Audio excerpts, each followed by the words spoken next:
Okay, shh. So for completing the square, step 1 is to move the C to the other side. That's why we added the 21 over, so that it would be in this form. Okay, now step 2. Step 2 is add blanks to both sides. So write that down and then I'll show you what I mean. You would have subtracted it over. Yes. Okay, we're going to add blanks to both sides.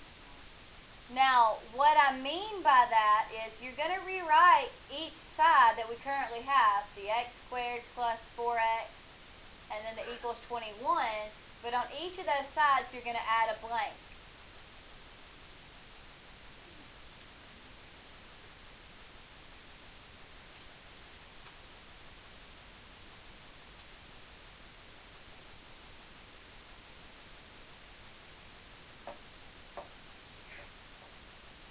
Okay, and then in step 3, we're about to fill in those blanks. So we need the formula for the blanks. The formula is b divided by 2 squared.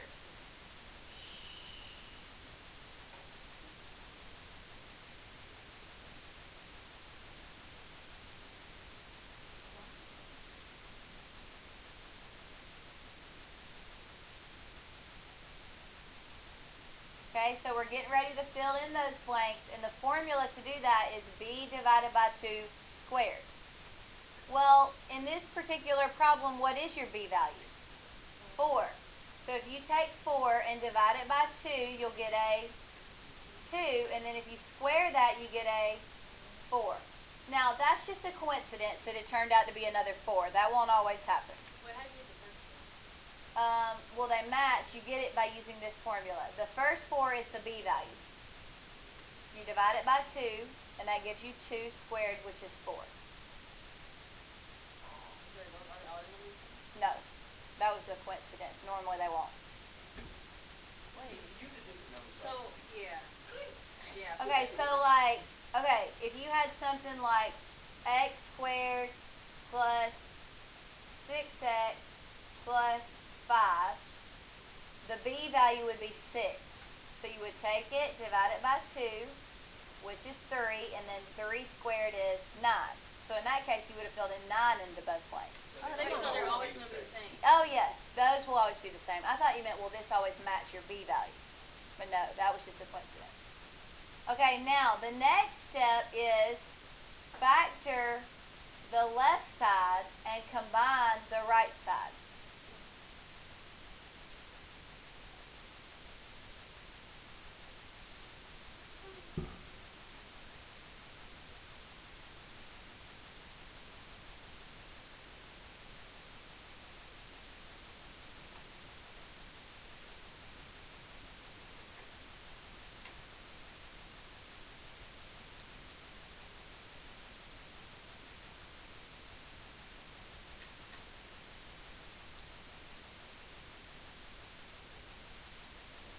Okay, so when we go to factor this left side, it's a quadratic trinomial with a leading coefficient of 1, so we can go straight into the bubble method by looking for two numbers that multiply to 4 and also add to 4. Now, of course, we need our x times x to produce the x squared, but what numbers will do that? Multiply to 4 and add to 4. A positive 2 and a positive 2. Now, let me give you a hint about these. They'll always be the exact same. Okay, these will always be identical. Now on the right side, when we combine it, we get a 25. 21 plus 4 is 25. Okay, step 5. 21 plus 4. And combine the right side. These two binomials will always match. Yes? I looked for two numbers that multiplied to 4 and added to 4. 2 times 2 is 4. 2 plus 2 is 4. Okay, now keep in mind, guys, anytime you're working a problem and it says solve and you have a variable, aren't you trying to figure out what that variable equals? Yes. Okay, anytime it says solve and you have a variable, You're trying to figure out what the value of the variable is, what it equals. So, wouldn't it be easier just to narrow this down to 1x instead of 2? Think about it. If you're trying to isolate an x, wouldn't you rather just have 1x to deal with instead of 2? So the next step is you're going to make the left side a binomial squared.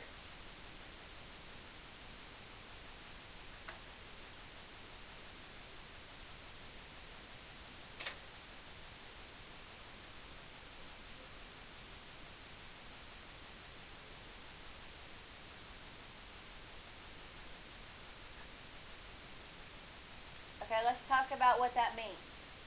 See how these two binomials are identical? Well, if they're the same, couldn't we just write them once, but to show that there's actually two of them, square it? That's a binomial squared.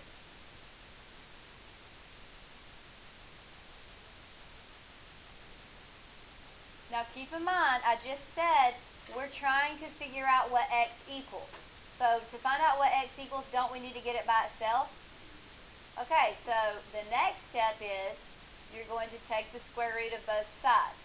So when we have x plus 2 squared equals 25, I'm wanting to isolate that x. Well, to isolate the x, I need to move the 2 and the squared. To get rid of the squared, shouldn't I square root it? And if I square root one side, I have to square root the other.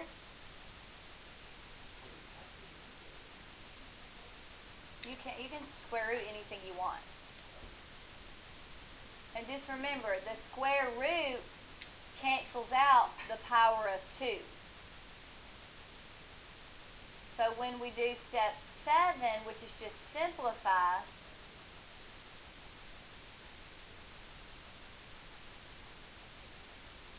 okay, I just said the square root cancels out the squared. So those are both gone, leaving just x plus 2. On the right side, what's the square root of 25? 5. But remember, anytime we're solving for x and you square root, you have to put a plus or minus. Because 5 squared is 25, but isn't negative 5 squared also 25? So you always put a plus or minus. Okay, now, the next step is solve for x. Okay, so if we're trying to isolate the x, what do? Minus the 2 on both sides. On this side it cancels because 2 minus 2 is 0. Now, we're going to have two answers. That's why we need a plus or minus, so that we know both answers. How would I have known from the very beginning of the problem that we were going to have two answers? Right, it's degree 2, it's quadratic. Okay, by looking at the largest exponent in the problem, that'll tell you how many answers you're going to have. Now, this is how I get my two answers. Everybody look so you can see. We have a positive 5 minus 2, which is 3. We also have a negative 5 minus 2, which is negative 7. Now, let's talk about how, once you've done all this work, how you could check your answer. What do you think you could do? Graph it, and you would see it cross the x-axis 2 times. If you're right, it crosses at 3 and negative 7. Now, I know what you're thinking. For these type of problems that we're doing right now, you could just do that. But on Thursday, we're going to move into a topic where you can't just graph it. You have to know how to complete the square. So that's why we're learning this process with easier problems, so that when we move into circles, you'll know the process of completing the square, because you won't be able to just graph it. Okay? Like, yeah, from the very beginning, I could have just factored this by looking for two numbers that added up to 4 and multiplied to negative 21. Okay, but we're learning this process for other reasons that are coming. Okay? All right, let's try number 1 down here. Okay, what's step 1? Move the c to the other side. What is the c? Negative 9. So when I move that to the other side, it'll become positive 9. Because you have to add it over to cancel it out. And so it becomes a positive 9. Yes, Alex?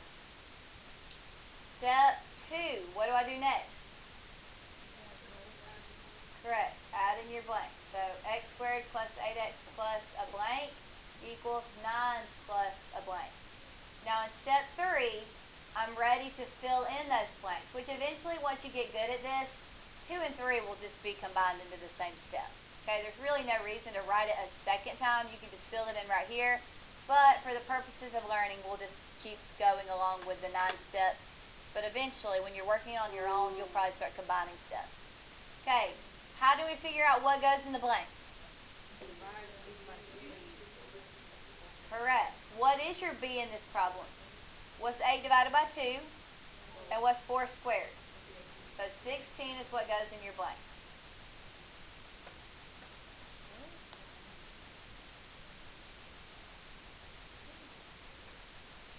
Okay, what's step 4? Okay, so we're looking for 2 numbers that do what? Multiply to 16, add up to 8. And what else do you know about these 2 binomials? They're going to be the same. So what numbers will do that?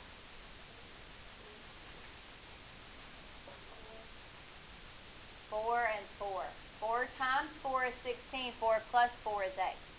Now on the right side, we just need to combine it. What's 9 plus 16? 25.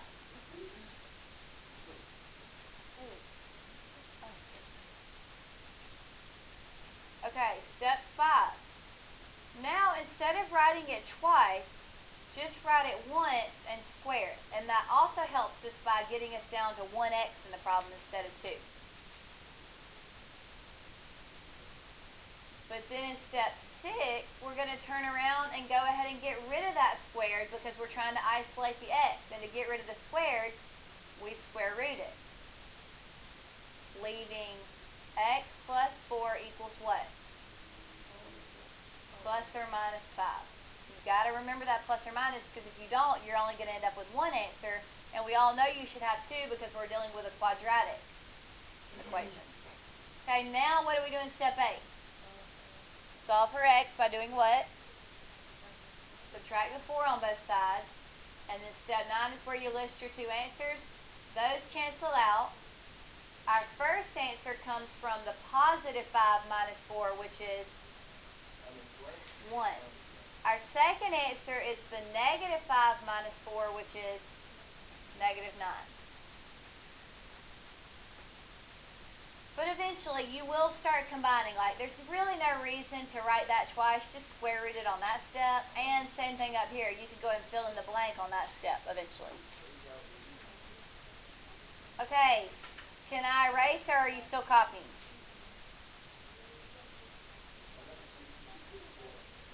Number 2? Oh, you mean this number 2? Well, step 1 is already done for you. That's what we're about to do. Okay, I'm about to erase. Okay, problem number 2, step 1. Step 1 is move the c to the right side. Well, what is the c in this problem? 0. 8. Oh. They've already moved it. I mean, well, think about it. If you did look at it like that, x squared minus 2x plus 0 equals 8. Like, if you looked at it like the c's missing, I mean, you would subtract, I mean, think about it. Even if you subtract the 0, aren't you still going to end up with x squared minus 2x equals 8? So really, step 1 is already done for you, so just bring it down. Okay, step 2 tells us to add in the blanks. So x squared minus 2x plus a blank equals 8 plus a blank.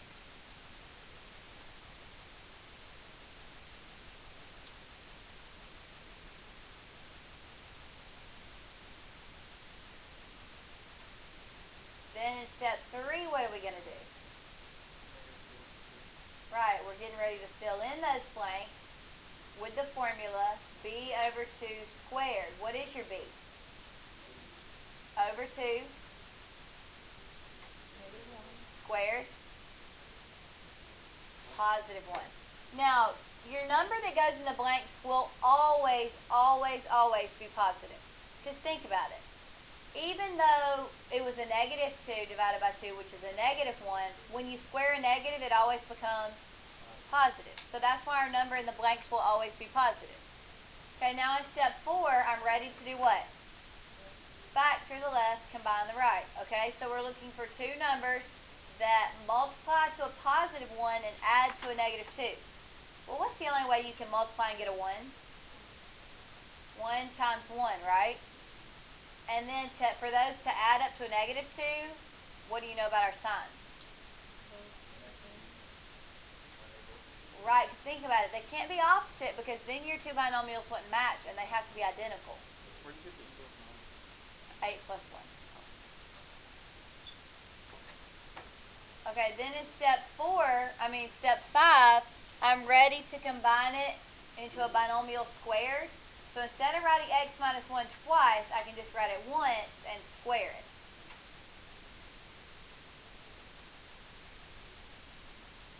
Okay, step 6, I'm ready to start isolating the x. So to isolate that x, I need to get rid of that squared. And how do we get rid of the squared?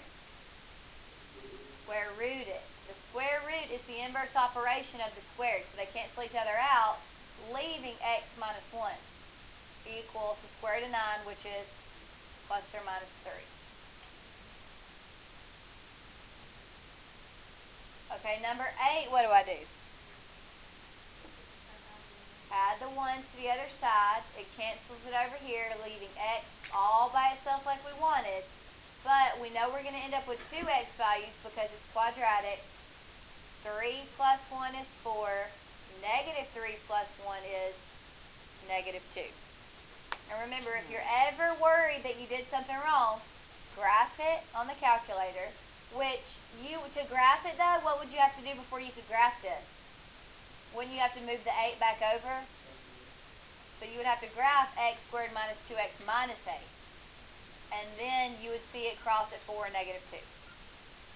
Okay, I'll give you like 30 seconds to finish copying, and then we're going to try number 3. Okay, here we go. Number 3. What's step 1? Okay, well this time we have a bit of a problem because remember, when completing the square, we want it in the form ax squared plus bx equals c.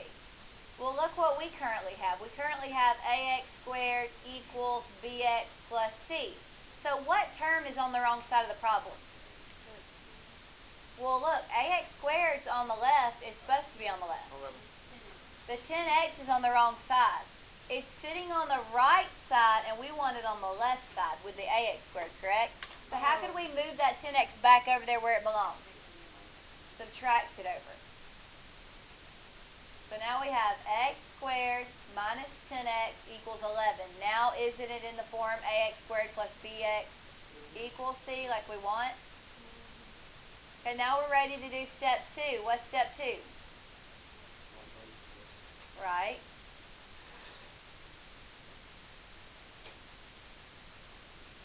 Okay, then in step 3, you're ready to, use the formula to fill in those blanks. Well, what is your b? Negative 10. Negative 10 divided by 2 is negative 5. Okay, this is very important. If you're typing it in the calculator, what do you have to put around the negative 5? Parentheses. If you don't put those parentheses, it'll give you the wrong thing. Okay, so negative 5 squared is 25.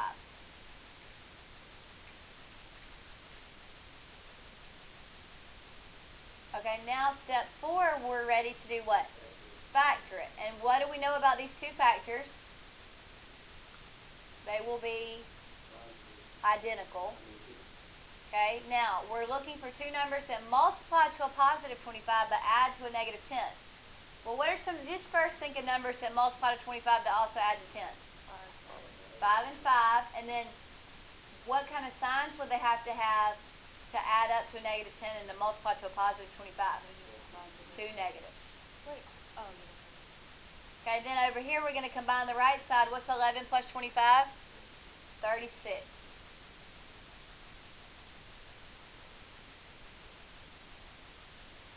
Okay, step 5, we're ready to write x minus 5 once, but square it. Write it as a binomial square. And we're doing that because we're trying to figure out what x equals. So we're just combining it down to where it's just one x in the problem instead of two x's. Now we're going to turn right back around though and try to get x by itself. And so the first thing to go is this squared. And how do you get rid of the squared? Square root it, and it cancels that out. But then you have to square root this side, and so you end up with what? X minus 5 equals plus or minus 6. Okay, now what do we do? Add 5, add 5, so cancel, x equals 6 plus 5 is 11, negative 6 plus 5 is negative 1. Okay, now once you finish copying that, go to page 2 and try number 1 by yourself. Why did you do 6 plus 5? I thought it was a negative. Well, we have a positive 6 plus, well, we had to add it over. It was x minus 5, so you have to add it over. Now, let me go and tell you something about this next page. It's not a whole lot of space. So, if you're not good at writing small, maybe you should do all your work on notebook paper and then just write your 2 final answers here. That way on the 10 square, you have your final answers right in the packet, but all your work, you could just staple it to it or leave it somewhere else in your notebook. Okay? Alright, so everybody be working on number 1. Alright, number 1. You need to move the c value to the right side. So it would end up being a squared minus 20a equals negative 99. Because when you move that 99 over here, it becomes negative 99. Because you had to subtract it to get it over there. Now you're ready to add in your blanks.